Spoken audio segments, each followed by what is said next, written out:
Guys, welcome to La Bóveda Podcast, where horror, mystery, and indie creativity collide. This is the place to be. Today, we're thrilled to speak with the mind behind Prop Hunt, a chaotic 4 versus 1 paranormal game full of ghostly tricks and investigator tactics. Let's uncover the secrets, man. So, we have Gary from Silent Forest Games, and this making is this eerie new title, so it's coming out soon. Hey, Gary, welcome to La Bóveda. Hey Joe, thanks for having me. I appreciate it. Yes. I stumbled upon your game, and it's interesting. It caught my attention. I'm not usually when I play horror games. I was talking to you before we started. I focus on survival horror and psychological horror, but this like somehow I was like, oh, this game looks good. So that's why we decided to, invite Gary here and talk a little bit about Prop Hunt. Plus, we're gonna, we want to give you guys games to play. And it's so fitting that on the last episode of La Autopsia, which is the podcast that we run when we analyze games there, and we were talking about how the indie horror scene it's hitting those points where the AAA games are not hitting anymore. So it's an honor for me to do this and interview people like you, Gary. So every journey has an origin, right? So let's start at the roots from the beginning, like Joe always says. So, how long has Silent Forest games been around? I mean, what inspired you to start making video games in the first place? So Silent Forest Games has been around for a little over a year now. April of 2024 is when it started. Um, I had always wanted to get into game development, but in college I was taking computer science, and calculus and those higher tier maths kind of scared me, so I switched to IT.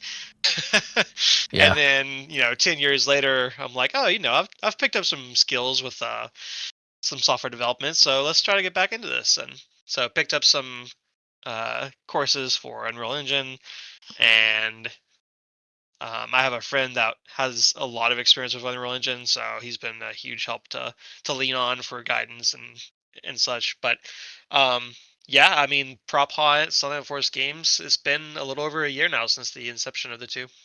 and it's mainly you, right? It is a solo project, or Yeah, I'd say for the most part, it's solo project. I have that, like I said, that friend that helps me whenever I need help. But for the most part, I'm very much a uh, figure it out on my own if I can.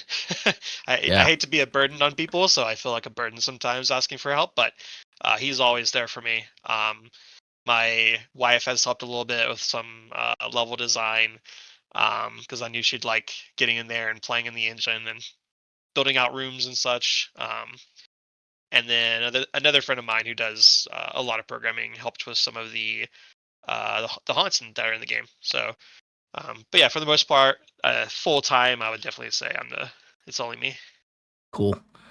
So let's talk about this idea from the idea to fear. So what sparkled the ghostly chaos? What inspired the core concept behind Prop Hunt? And it's you mentioned that it's like a 4 versus 1 paranormal gameplay. Is that right? Yeah, that's right. So it's kind of a twist on. There are two games that my friends and I love to play. There's a single player game called, and I guess it's a series now. I'm on observation duty, Yeah. Mhm.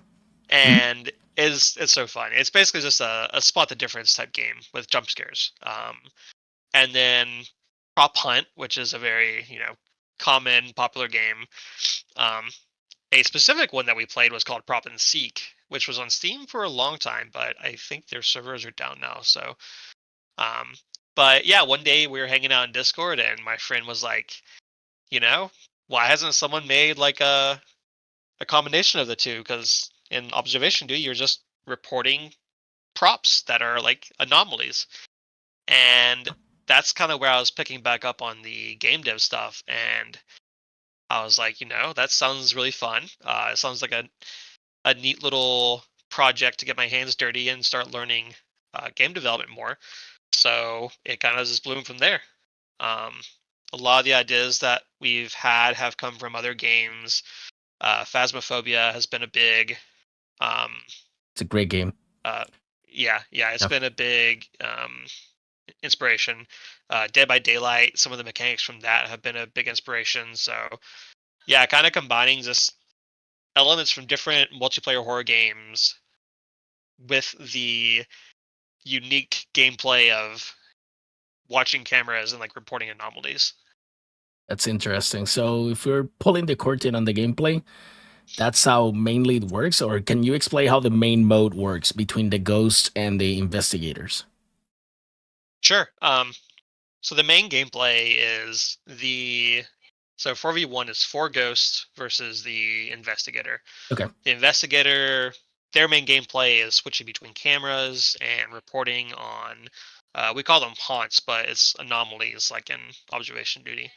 Um, the ghosts are going around the house or different levels in the future and haunting different props. So they might haunt a the oven and it opens, or they might haunt a ceiling light and it starts flickering.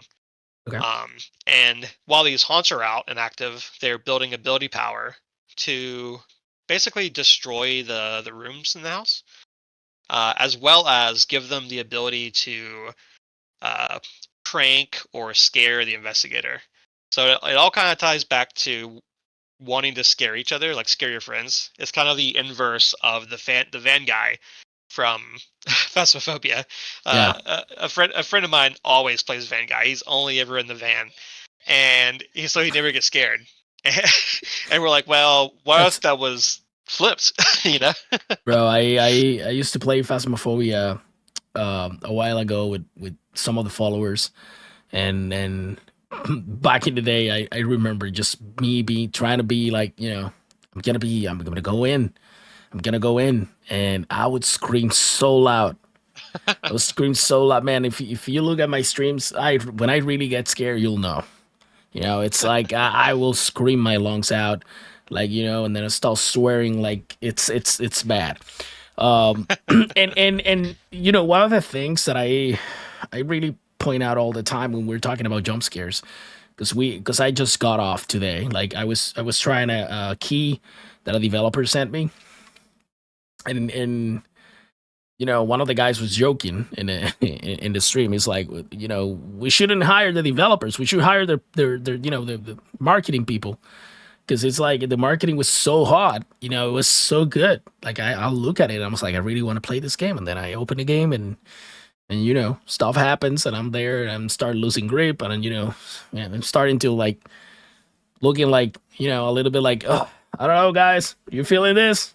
You start disconnecting until at the end I'm like, okay, guys, I can't do this anymore, and then boom, that was the end of the demo. Yeah. Um, so it's like a little bit of like a letdown for me. And we were talking about how nowadays jump scares have become like this thing that there's a lot of games out there just giving jump scares for giving jump scares.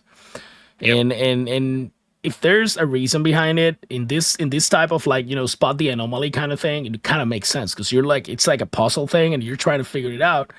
And then of course the jump scare comes out, and it's a friend of yours that's doing the jump scare just to try to mess with you. That is the kind that I found interesting about it. It's because it's it gives more like an interactive approach, like that side of the multiplayer, it makes sense from that point. So let's talk about a little bit of the ghost hunters, right? So they need gear to do this kind of stuff. So what tools or investigation mechanics can the players expect when playing as the investigator? So right now they have a couple tools. Of course, the cameras, they have a report feature to where they report the haunt that's happening. Um, and as they correctly report these haunts, they are building up energy to do stuff to the ghosts. Yeah. Right now, they can use a little electrical zapper to zap the ghosts and also zap any haunts that are around as well. Um, and when they do that, it stuns the ghosts and makes them to where they can't play for a while. Um, what I'm working on is a and this kind of goes for both sides, both ghosts and investigators, is a trap feature to where before the round starts, the investigator can trap different props, and then when the ghosts go to haunt them, it does something to them. Okay. Um, yeah, so there's not a lot of tools right now. Those are things that we're kind of looking at to expand upon, though. Um, these past few weeks, like we we started playtesting maybe a month or two ago at this point, Okay. and even between the trailer gameplay and today, it's done. It's been a huge change, like just from the really good feedback that we've been getting. Um, so yeah, it's continuing to grow. I'm excited to get more feedback from Next Fest. I have some ideas that I want to put in between now and early access as well, and yeah, So it's fitting that you're talking about how you can trap stuff and putting the props out there, and the ghosts, they need to strike back, right?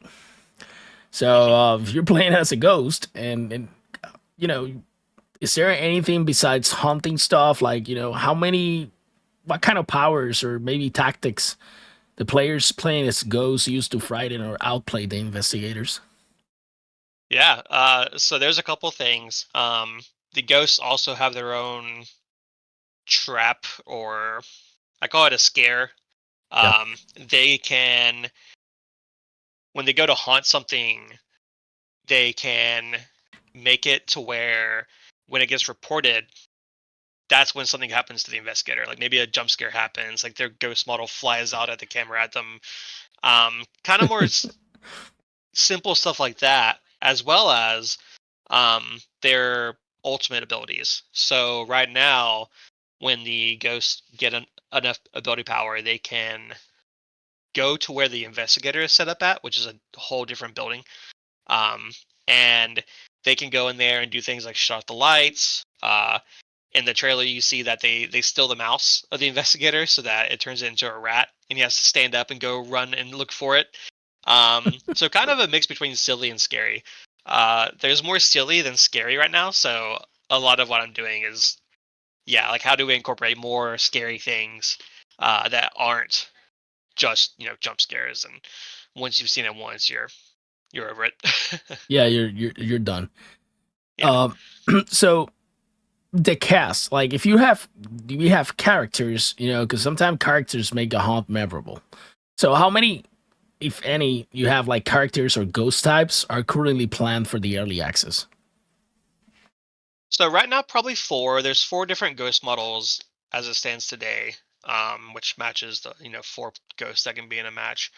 Um, it's not, and I probably won't end up being a kind of like a class based thing where if you're take Dead by Daylight, if you're one of the killers, then you have a specific skill set, and you're locked to that skill set. Um, for this, I kind of want the ghosts to be more, cosmetic. Like, oh, this ghost maybe looks more scary, so I want to play it. But the gameplay is tied to basically like a perk system. So maybe you say you want to have more of funny things that happen to the investigator in the pre-match lobby. You pick like some skills that are more funny, or you pick some skills that are more scary, and then when you go to use those, that's what happens. um, and maybe you unlock more as you play ghosts and get better. um, those are all just for clarity's sake, those are all systems that are to come.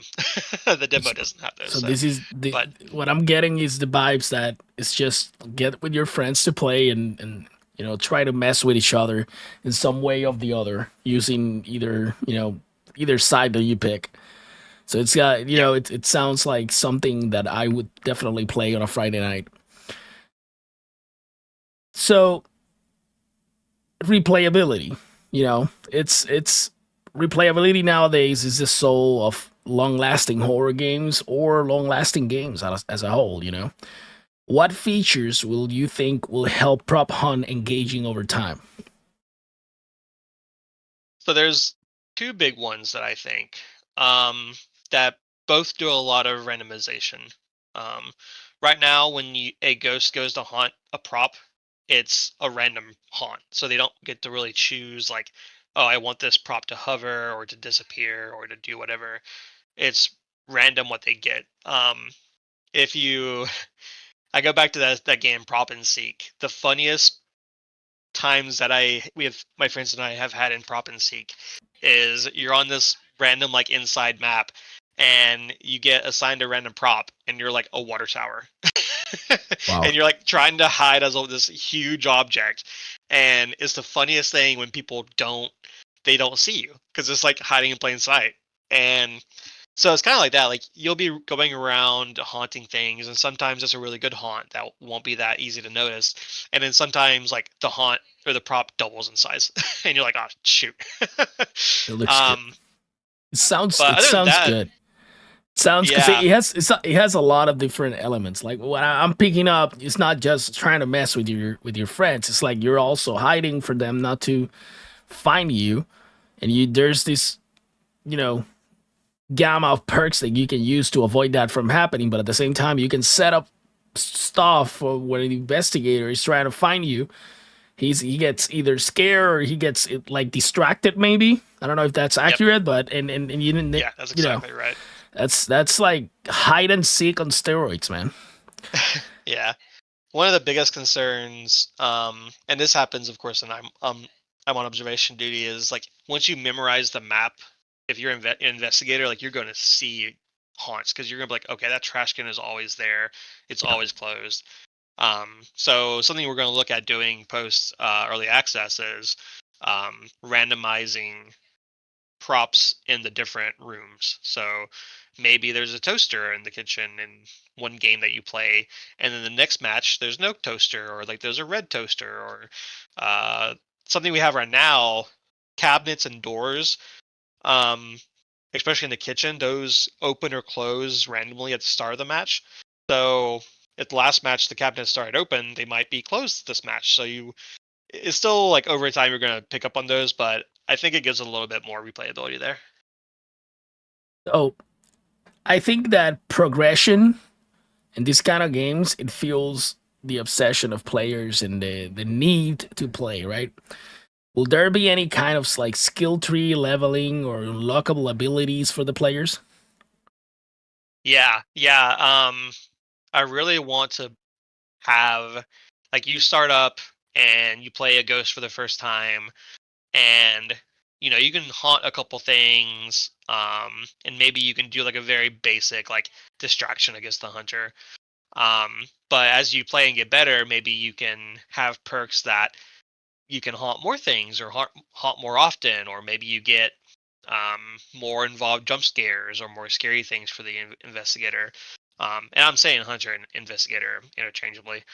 Um, but yeah, there's definitely plans and work for those. And same thing for the investigator. There's delays between reporting haunts. If you report and it's unsuccessful, you might not be able to report again for a few seconds. So there's going to be things that let you use those tools against ghosts more often and use better tools against them um, as you progress. Okay, that's interesting. So it's yeah, I'm starting to get a hang of it now. Now it's starting to make sense in my head, man. Style, I think style meets you know scary sometimes. And there's this thing that, I was talking with the community. I have this close, some of the followers that I like talk about stuff just to see, coming up with these questions and analyzing video games, especially when we do La Autopsia and we deep dive and whatnot, and we talk about the mechanics, the environment, the soundscape, and all this kind of stuff that are hallmarks of the horror games. Not only survival horror or psychological games, horror games as a whole. And we always come up with these questions like phasmophobia would be cool if you could maybe customize stuff. You ever thought about that, like customizing the characters or the props visually, or that's something that maybe you already have in the game? The only thing we have right now is you can change your ghost color, and then you can pick one of the four ghost models, basically. I'm a huge sucker for customization, so that's definitely Yeah, going to be something that I spend more time on, especially after a lot more of the core mechanics are there. But I love unlocking customizations. I love doing customizations. Um, eh, even like I would love to be able to do like custom haunts somehow. But that's a whole thing. Who knows if I ever get there? But yeah, yeah, I all that to say, I am going to try to do as much customization as I can. Maybe even well, I have a few ideas, but this is also like I'm kind of using this since this is my first game and I'm building my skills from this game. I want to do like as much as I can in it because I want to be able to say, okay, I have experience doing character customization in a game, and I can take that to new games and expand on it, and basically like just grow this uh, technology stack for the games that I make. So I'm really kind of looking at everything that I can fit into this. That makes sense. yeah. So sound is very important for me, and the community from La Bóveda embrace the soundscapes, right? Because we believe that there's no scare without sound, and that's something that we've seen before. Like when people don't use the correct sounds, then the jump scares are not as effective and stuff like that. So we call it that sound is half the scare, right? So what approach are you taking um, towards the soundtrack and sound design to enhance that horror experience in Prop On? This is a hard one for me. I am not. I don't have a great musician's ear. Uh, so a lot of the game sounds that are in right now and the music are, there's websites out there that you can buy Yeah, sounds and music and such, and I go through there and listen. I'm like, okay, this sounds cool. How can I fit this into the game?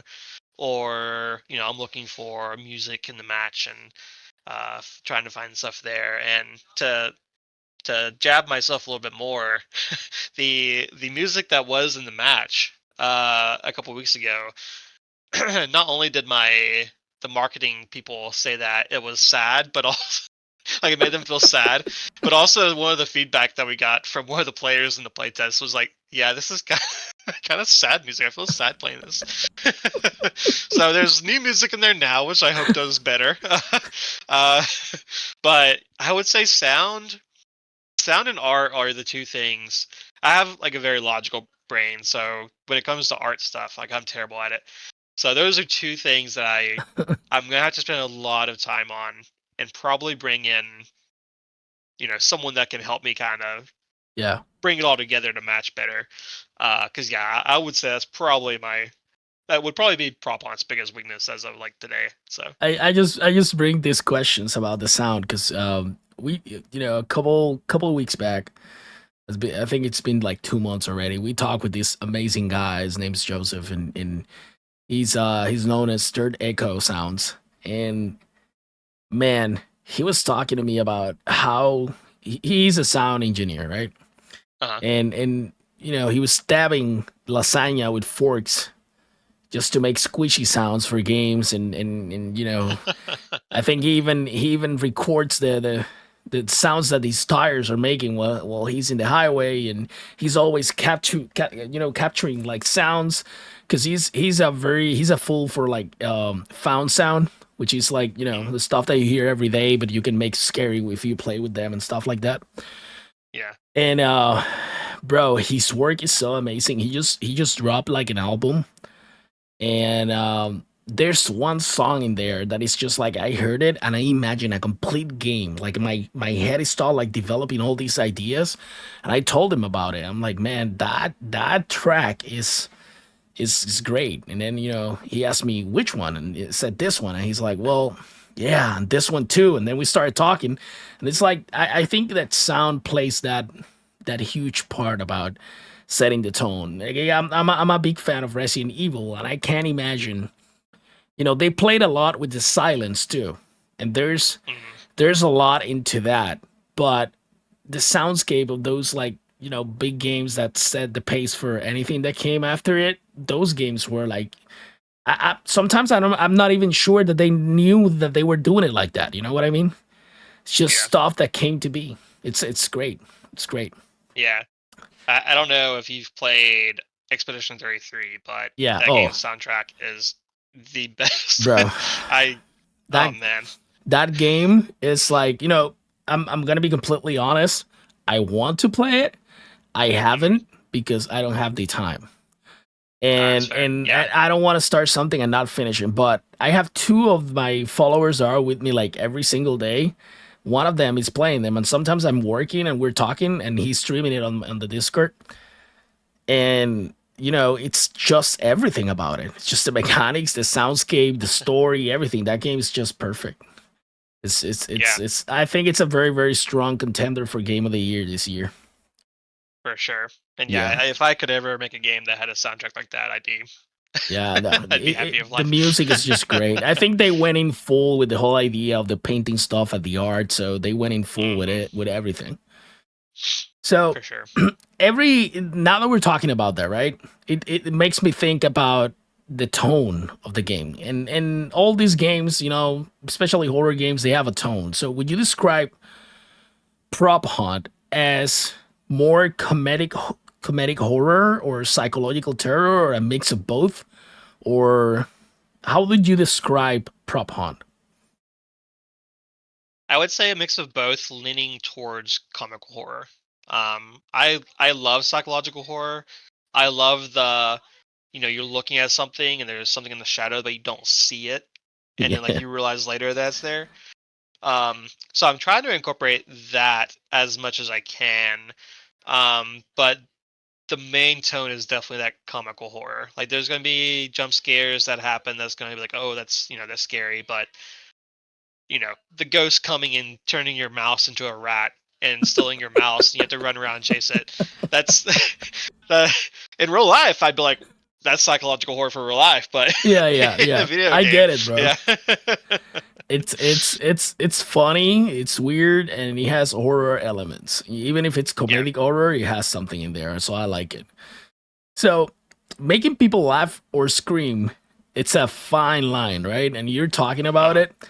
So, how do you plan to balance that the chaotic fun of prop hiding mechanics with the tension of a horror game? I think the tension is where it's actually doing the best at right now in that regard. The gameplay has changed. So since the trailer, and actually even on your backdrop, you can see the haunting at the top, and then the little bar with the purple. Um, Originally, it was just the ghost would haunt things, the investigator would report them, and whoever like built that bar up or closed the bar in first won. Um, but the gameplay loop has changed to where now each of the rooms can be destroyed basically, and the ghosts are using their power to try to like perform these rituals to destroy the rooms, and the investigator is trying to stop them from doing so. And in a lot of the playtesting and even internal testing, those last couple of minutes when it's like they've destroyed three or two of the three rooms that they need to destroy to win, and it's like the last minute, like you're tense. Like you're like, oh crap, what do I need to do here to win this? Um, and kind of like if you're the last survivor in Dead by Daylight, like you're like, okay, clutch mode. I have to lock in here. Um, so I think that's kind of where it's doing good at the Yep. moment for sure. Um, that's kind of where I'm trying to get a lot of the horror focus in at, is that tension of it is funny that the ghost comes and steals your mouse, but it's also like if that happens when they're close to winning, you're frantically running through this warehouse trying to find your mouse and get back. And like you're laughing about it, but you're also like, oh shit, I gotta I gotta go find this. So, how's that? That was gonna be my next question because I had a note that said ghost evolve and so does the game when you have that progression, right? And we have talked about the mechanics and how that, the role of the investigator is gonna work, the role of the ghost is gonna work, how they will, place hunts or you're making observations and taking notes. How do you win the game? How do you win the, you know, Yeah. So I got you. Yeah. So right now the investigators' win condition is basically last through the night. Prevent the ghosts from destroying rooms by preventing them from building up their ability power by reporting their haunts fast enough. So if you're good at picking out the differences and you're reporting those, the ghosts have to keep going around putting new haunts down, and they don't have the time to like perform these rituals to destroy the rooms. Um, Whereas the ghosts, like they have to destroy the majority of rooms. So in the one level in the game right now, there's 5 total rooms. They have to destroy 3 to win.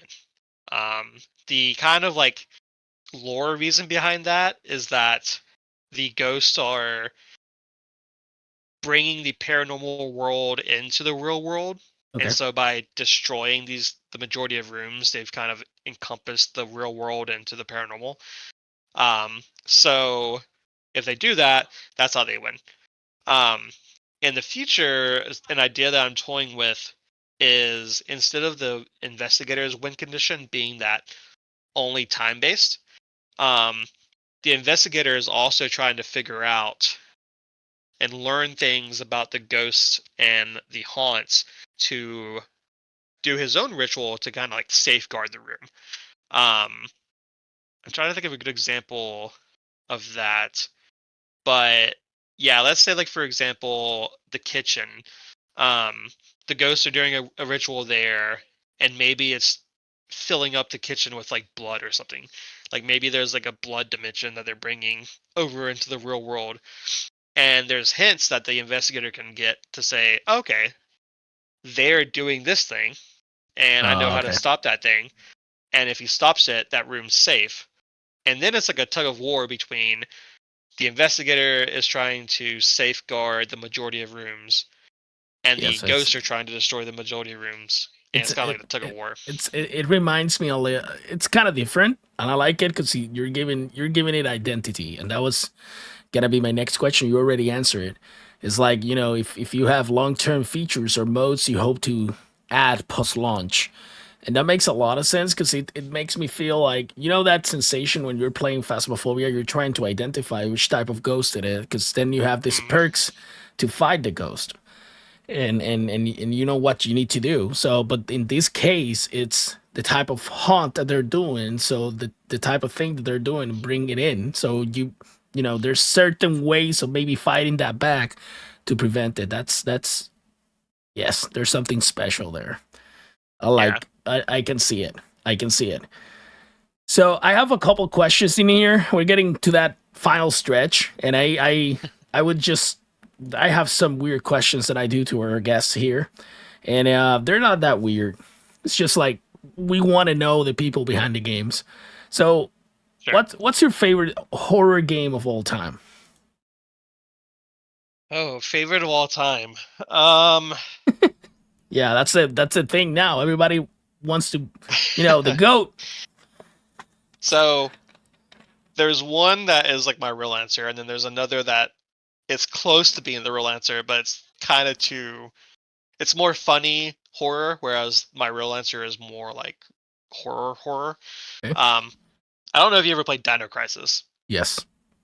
I Yes. love Dino Crisis so much. I love So good. dinosaurs, and that game scared me as a child. Oh yeah. You know that they uh, tried to the creators they shared creators with Resident Evil, right?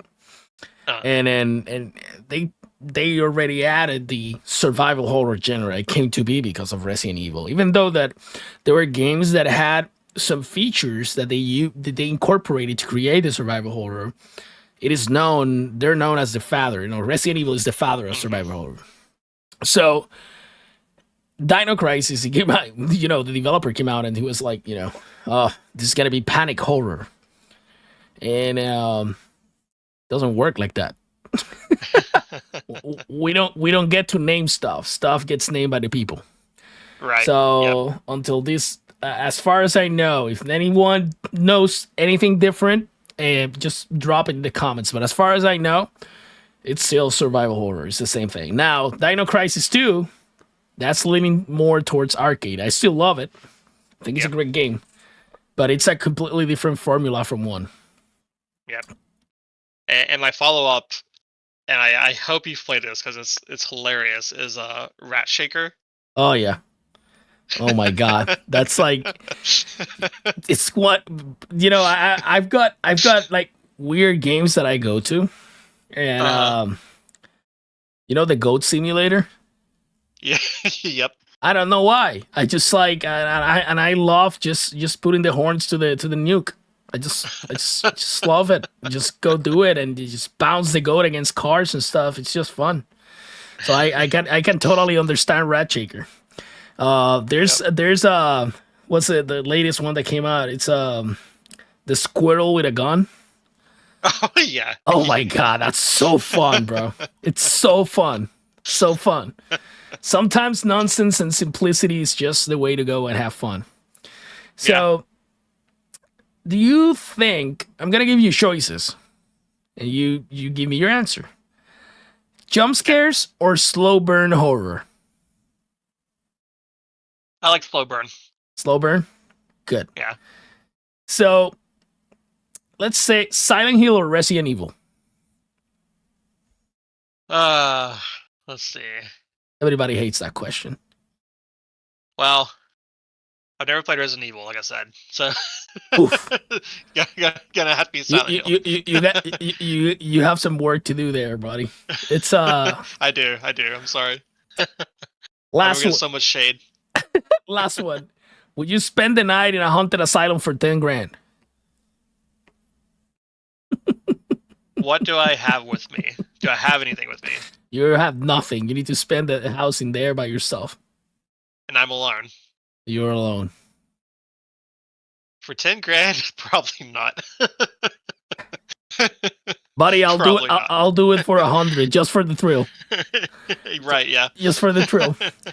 So, hey man, this wraps up another descent into the dark corners of indie horror gaming with La Bóveda podcast. I want to, huge thanks to you, Silent Forest Games, and Gary for joining us tonight and sharing the haunting secrets behind Prop Hunt. So, guys, I'm gonna put the link here below to the Steam. Don't forget to go on wishlist. When does the early access start? So I'm aiming for Q3, probably around September. So guys. So just go there, put in your wish list if you're into this type of game. Don't forget, to drop a like, follow this guy. He has the handle in there from XSF Games LLC. And thanks again, Gary. Thanks for, coming to La Bóveda and letting us jump into this game and find out what it's about. So best wishes, man. I hope that you guys get everything that you wish from this. And we'll see you around. Let this not be the last time that we talk. Thanks for being here, man. Thanks for having me. It was good fun. Yes, it is, man. There's a bunch of the guys here that are going to be happy with this. Nice. I'm glad to hear that. Until the next time, guys.